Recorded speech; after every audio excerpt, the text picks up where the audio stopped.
Madame, Monsieur, bonjour. Merci de vous informer sur RTI2. À présent, les titres. Dans le district autonome d'Abidjan débutent les examens régionaux de la DREN Abidjan 1. Les détails de cette information dans quelques instants. Et pour terminer, au Sénégal, les portes du palais présidentiel semblent s'ouvrir à Bassirou Diomaye Faye. Une fois de plus, soyez les bienvenus si vous nous prenez en marche. Top départ pour les examens régionaux couplés BEPC et baccalauréat entamés par la DREN, Direction régionale de l'éducation nationale à Abidjan. Ce sont des dizaines de milliers de candidats qui ont convergé vers les centres de composition situés dans les communes d'Adjamé, du Plateau, de Cocody et de Bingerville. Aziz Guira, Clément Boko. Le lycée moderne Djedji Amondi Pierre dans la commune d'Adjamé. Des élèves affrontent les examens blancs du brevet d'études du premier cycle BEPC et du baccalauréat. Cet examen régional intervient avant les examens à grand tirage et les candidats en sont bien conscients. En vue de cet examen, je verrai mes lacunes et j'essaierai de travailler mes lacunes pour pouvoir avoir l'examen et en fin d'année être heureux et rendre fiers mes parents. L'examen blanc, ça nous permet de voir un peu nos difficultés et puis améliorer pour aller au grand examen, quoi. Donc pour moi c'est important et puis vu qu'ils vont prendre en compte pour le 3e trimestre, donc pour moi c'est important et puis je vais voir mon niveau, quoi.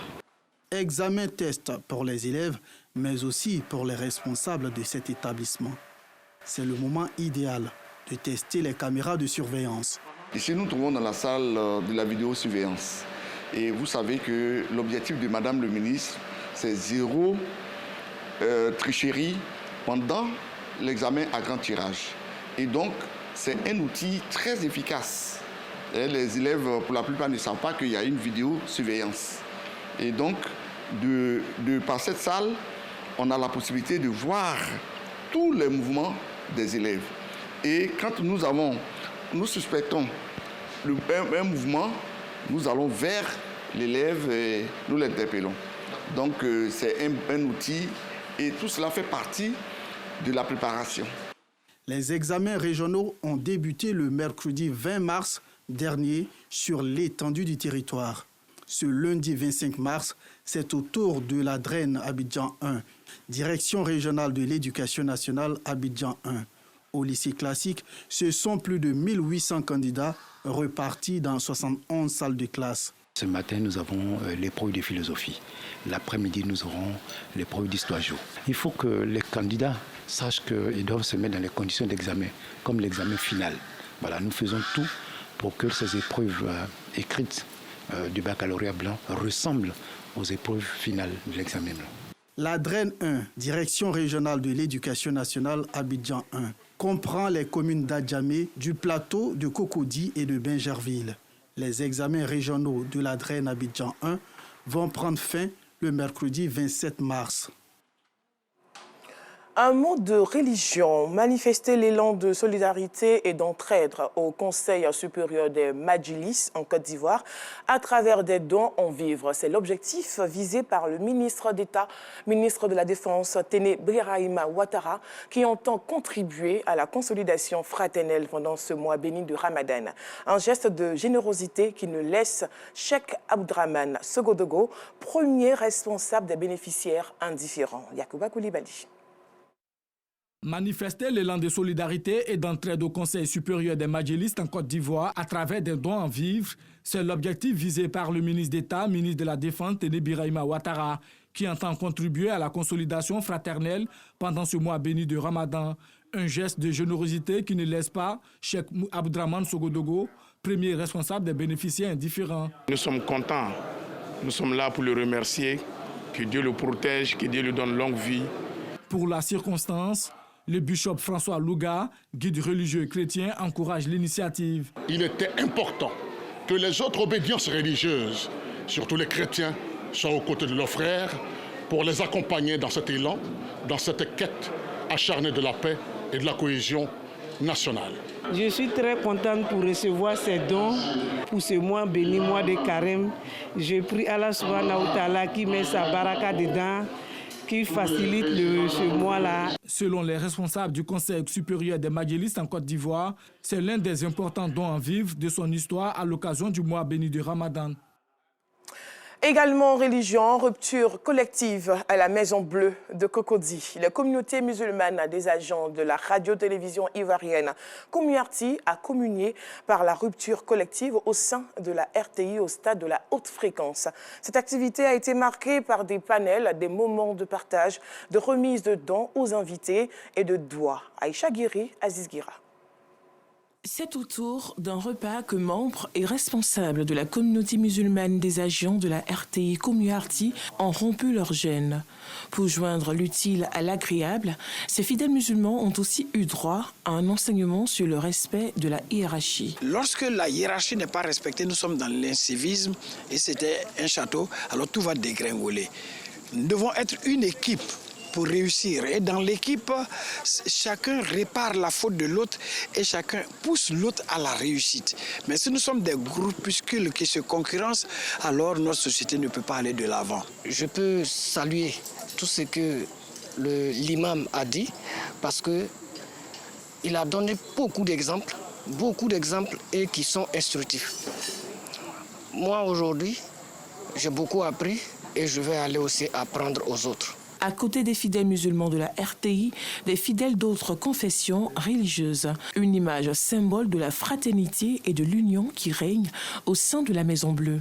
Un symbole apprécié par invités et parrains. La RTI nous a toujours soutenus dans nos missions de communication. Quand la communauté musulmane, les agents de cette institution s'est adressé à notre institution, il était normal que le directeur général réponde favorablement pour qu'on puisse être avec vous, pour qu'il y ait la rupture et surtout cette cohésion que vous avez créée. En tout cas, nous avons été toujours frappés par votre façon d'organiser. Toutes les communautés sont associées. Et c'est la base d'une cohésion dans une entreprise. Chaque année, nous organisons une rupture collective pour permettre aux agents de la RTI, les agents musulmans, donc la Communarty, de se retrouver pour partager un repas. Vous savez, au-delà donc de l'aspect spirituel de ce mois de piété et de miséricorde, il y a aussi ces moments de convivialité, de partage. Nous voudrons donc remercier le directeur général de la CNPS, notre parrain, qui n'est pas musulman. Il faut le souligner, il n'est pas musulman, il est chrétien. Nous ne partageons pas, n'est-ce pas, la même foi et il a accepté de parrainer cette cérémonie religieuse islamique. Appui institutionnel, mais aussi soutien religieux. L'initiative de la Communarty bénéficie aussi du soutien du Conseil supérieur des imams, des mosquées et des affaires islamiques en Côte d'Ivoire, COSIM. C'est avec beaucoup de plaisir que nous venons chaque année ici pour représenter le COSIM. Parce qu'une communauté musulmane à la RTI, c'est important pour nous, au COSIM. Et lorsque nous venons, nous constatons que c'est l'harmonie, puisque les musulmans ne sont pas entre eux. Ils permettent que les autres confessions religieuses soient présentes. C'est une très bonne chose. La rupture collective de la communauté musulmane des agents de la RTI Communarty, une tradition qui dure maintenant 5 ans. Prières, invocations, louanges et bénédictions, des temps forts qui ont également meublé cette cérémonie religieuse. Toujours en religion, la commune de Marcory a abrité la 2e édition du IMA, Ivoire Muslim Award. Au total, 17 prix d'une valeur de plus de 3 millions de francs CFA ont été remis aux lauréats. Cette cérémonie récompense les fidèles musulmans qui ont excellé dans leur domaine d'activité. Aziz Guira, Clément Boko.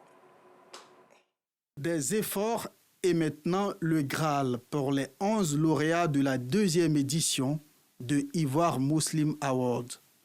Ils sont primés pour avoir fait preuve d'excellence dans leur domaine d'activité, à savoir la santé, l'éducation, l'art, le cinéma, les médias.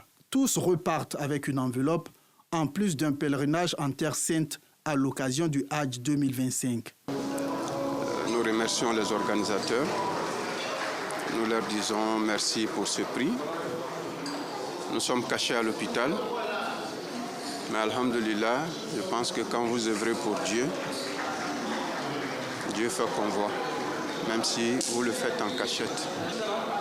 Et le travail continue, la lutte contre la pauvreté à l'hôpital. Allah a permis que nous soyons des prédicateurs aujourd'hui, donc on lui rend la louange et puis également remercier les organisateurs. Ces genres d'événements nous encouragent dans ce que nous faisons et ça prouve également que nous sommes suivis. Donc ce que nous sommes en train de faire et ça nous permet de continuer dans cette lancée-là où, n'est-ce pas, le triomphe de l'islam. IMA, Ivoire Muslim Award, une initiative de Baraka Communication accompagnée par Ibrahima Koné, directeur général de Kipus Afrique. Objectif, faire la promotion de l'excellence au sein de la communauté musulmane. Quand on entend Ivoire Muslim Award, c'est de retenir que ce sont les awards des musulmans et cette distinction, cette célébration vise à mettre en avant les musulmans qui se sont fait démarquer dans un domaine d'activité.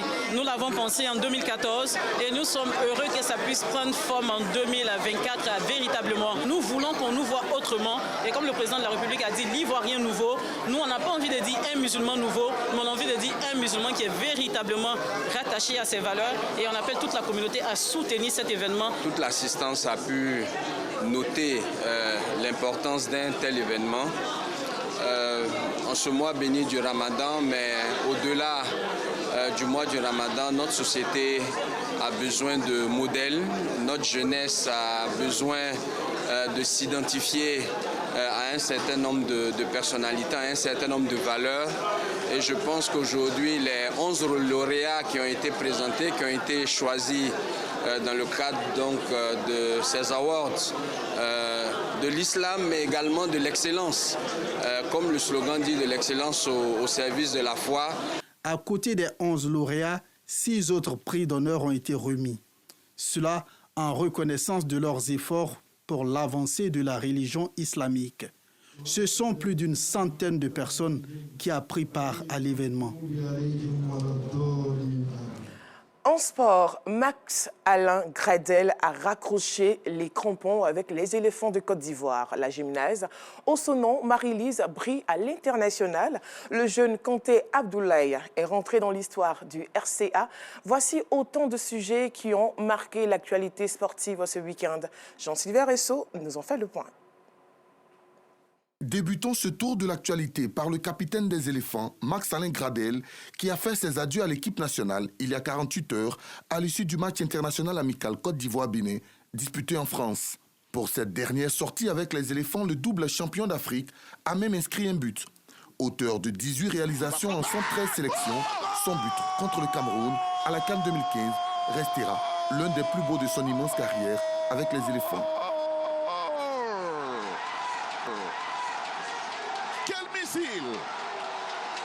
À 36 ans, Max-Alain Gradel raccroche ainsi les crampons avec la sélection nationale avec laquelle il a disputé une Coupe du Monde, 3 finales de Cannes et en a remporté 2. Autre moment fort du week-end, les belles performances de la gymnaste ivoirienne au son nom Marie-Lise Anaïs qui brille sur la scène internationale. Médaillée d'or au Québec, la jeune athlète ivoirienne a encore brillé à l'occasion de la Coupe du Monde de gymnastique rythmique organisée à Athènes en Grèce. Avec 81 points sur 150, cette performance de Marie-Lise Anaïs lui a valu la distinction de la gymnaste révélée à ce rendez-vous mondial, le premier de l'histoire de la Côte d'Ivoire. En quête de points pour se qualifier au JO de Paris 2024, Osono Anaïs pourrait réaliser son rêve au prochain rendez-vous international prévu le 25 avril à Kigali, au Rwanda. Finissons en beauté avec ce bijou de Kanté Abdoulaye, auteur d'un quadruplé historique avec le Racing Club d'Abidjan qui s'est imposé 5-1 face aux Abobolais de Sol FC à l'occasion de la 20e journée de la Ligue 1 ivoirienne. Le RCA est en tête du classement avec 40 points, suivi du FC San Pedro, tombeur de la SEC Mimosa 1-0. Zoma FC complète le podium. Dans le bas du tableau, Sol FC d'Abobo et Boaké FC, respectivement 15e et 16e, sont relégables. Dans l'actualité, hors de la Côte d'Ivoire, au Sénégal, Bassirou Diomaye Faye, proche de Sonko, en passe de devenir président du Sénégal. Amadou Ba, candidat du pouvoir, a concédé sa défaite à l'élection présidentielle au profit de Bassirou Diomaye Faye, un opposant anti-système. À 44 ans, ce disciple de l'opposant Ousmane Sonko, qui était encore en prison il y a une dizaine de jours, deviendrait ainsi le plus jeune jeune président du Sénégal. Et pour terminer, au moins 4 personnes ont été tuées lundi dans une attaque à l'explosif visant une maison d'hôte dans la ville de Mandera, dans le nord-est du Kenya. Les autorités ont déclaré que parmi les morts se trouvaient 3 officiers et que plusieurs autres personnes avaient été blessées dans l'explosion. Selon les autorités de cette ville frontalière de la Somalie, un engin explosif artisanal avait été placé dans un hôtel et avait explosé alors qu'une foule de personnes s'asseyait pour prendre le petit déjeuner. Les enquêteurs ont attribué l'attentat au groupe extrémiste Al-Shabaab basé en Afrique de l'Est. Ce groupe, qui n'a pas revendiqué l'explosion, avait déjà organisé des attentats majeurs au Kenya et en Somalie. Voilà, point final de ce journal. Merci de l'avoir suivi et à très vite.